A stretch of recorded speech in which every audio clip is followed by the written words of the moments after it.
This is not a story about the paranormal. It's not even mysterious. It's just evidence of how cruel people can be. When I was a child, I used to spend a lot of time with my cousin Joe. Most of the time we played in the garage, which was pretty big, because we were living in an old farmhouse and my cousin lived just next door. We had a pile of those little toy soldiers and everything else you'd need to create huge battles. Just 100 times smaller than the reality.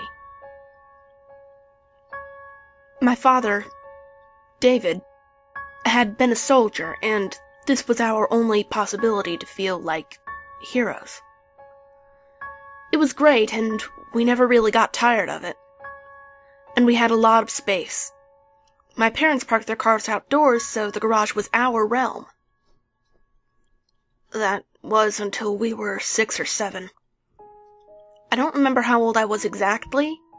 I just remember my mother walking up to me and saying, "You guys need to put your toys away. Lily and Andy will be here tomorrow." "Why?" I asked.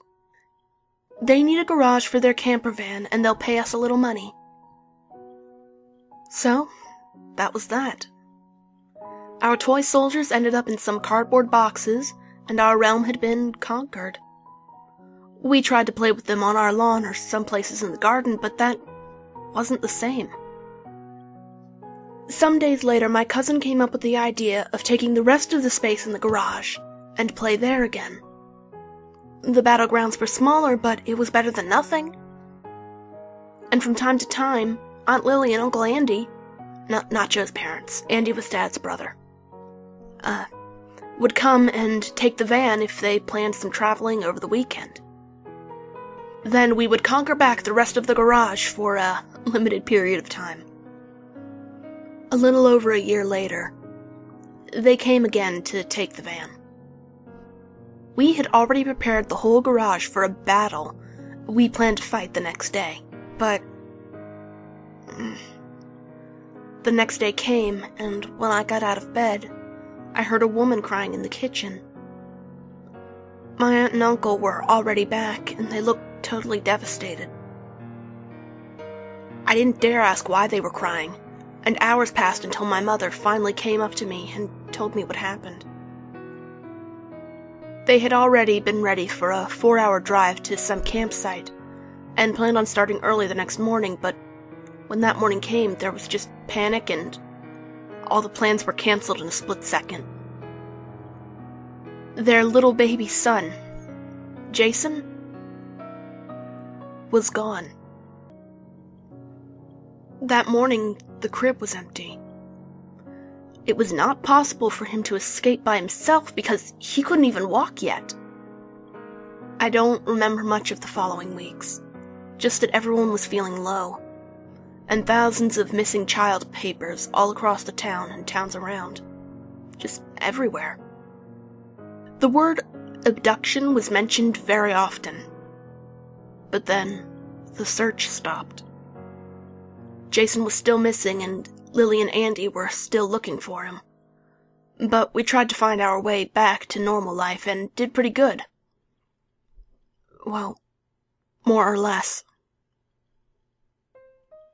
Joe and I started playing in the garage again, and the fun came back slowly. Very slowly. A few weeks after that, Joe had a great idea. "We should go into the van," he said while we were in the kitchen to get something to drink. "I don't know," I replied. "You know, my aunt and uncle—" I know, but nobody will notice, and so there was a lot of convincing. But, well, my cousin was pretty persuasive, so we decided we'd give it a try. Joe had a paperclip in his pocket and tried opening the door of the van with it. We felt like agents, It didn't work, but it didn't even have to, because when I tried opening the door, we found it unlocked anyway. The first thing was the smell.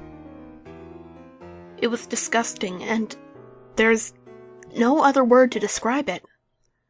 There's no comparison or rhetorical imagery that lives up to what our noses had to smell in these seconds. And there were flies. I don't know how they came in there, but there were dozens. Maybe 100 when we opened the door. They all flew up. Except for that, everything looked pretty normal. So we wanted to know where this smell came from. There were some minutes of investigating and exploring the van, opening up shelves and looking into the toilet, stuff like that. We really felt like agents. Until I realized that Joe was standing there for over half a minute without moving. His eyes were facing an open cabinet I could not see from my position. So I went up to him and asked him what it was that he saw. Joe, what's wrong with, I hesitated and started staring into the void just like him. It was a shock, really. To this day, the dead body of baby Jason, with one of his arms cut off and totally rotten and gray, is the worst thing I have ever seen. He must have been lying there for the whole time. Now, you would think that I must have repressed the memory or something, but no. It was a shock, yes, and it lasted for days and weeks, but the baby's face haunts me even today. It was different with Joe. He couldn't cope with it that well. After that, he turned into a quiet boy, and never was the same again. I'm still sorry for him, and I'm always happy to hear his voice when he is saying one of the few sentences I heard him talk since that day. The hesitation and staring lasted for what must have been a decade, and when we finally woke up from it again, we started running. Running out of the van, into the house, looking for my mom and my dad, not finding them. Running outside, into the garden, finding them. Crying and screaming, trying to tell them. Follow them as they run inside the garage, hearing my dad scream, then my mom. And this is where the memory stops. The next thing I remember is Aunt Lily and Uncle Jason standing in front of us, with tears in their eyes, and Andy saying, "Goodbye, David. Goodbye, Helen." "You are sick," Dad answered, emotionless. They were sentenced to life in prison. Both of them, since nobody would confess. To this day, nobody knows anything about their motives, and nobody talks about it in our family. Well, I remember Dad talking about it on his deathbed, but that was years ago, and it was really the only time. Every time I see some kids playing with toy soldiers, I remember this story. I wrote it down so everyone can see that there's no need for scary monsters to exist. People are worse, anyway.